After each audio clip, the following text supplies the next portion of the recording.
সকালবেলা আমি 100 টাকা নিয়ে বাজারে গেলাম, তারপরে হিসাবটা আমি ঠিক বুঝতেই পারছি না। দেখি। এই দেখো, আমি 100 টাকা নিয়ে বাজারে গেলাম, হ্যাঁ।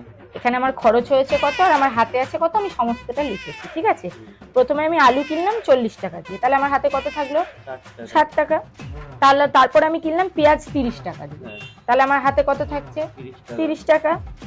সেই 30 টাকার মধ্যে দিয়ে আমি পটল কিনলাম 18 টাকা, তাহলে আমার হাতে কত থাকছে? 12 টাকা। 12 টাকা। সেই 12 টাকার আমি কাঁচা লঙ্কা কিনলাম, তাহলে আমার হাতে কত থাকছে? আর কিছু নেই, না, পুরো ফাঁকা। এবারে হিসাবটা এদিকে দেখো, 18 আর 12তে কত হচ্ছে? 30। 30। আর সেই আরো 30 টাকার পেঁয়াজ কিনেছিলাম, তাহলে 30 30 60, হুম, 60 আর 40 কত? 100। তাহলে আমার 100 টাকার হিসাব মিলে গেল। এবার হাতে আছে দেখো 60 আর 30 কত? 90। 90 আর 12 কত? 102। তাহলে হাতে এই যে 102, আমার এই 2 টাকাটা হাতে কোথায়?